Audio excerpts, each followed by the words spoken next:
share অসমীয়াত share এই শব্দটোৰ অৰ্থ হ'ব ভাগ কৰা বা ভাগ বতৰা কৰা বা ভাগ বা অংশ বা বিলা বা বিলাই দিয়া বা বিতৰণ কৰা অৰ্থাৎ দুজন বা তাতোকৈ অধিক মানুহৰ মাজত কিবা এটা ভাগ কৰা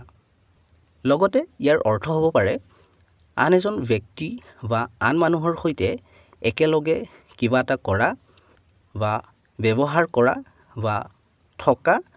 বা ধন দিয়া অহা এই দুটা বাক্যৰ সহায়ত আৰু বেছি ভালকৈ বুজি লওঁ I share a flat with 4 other people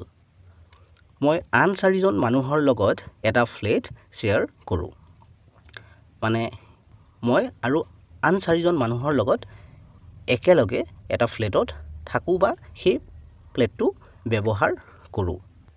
I want to share something with you মই আপোনাৰ সৈতে কিবা এটা শ্বেয়াৰ কৰিব বিচাৰোঁ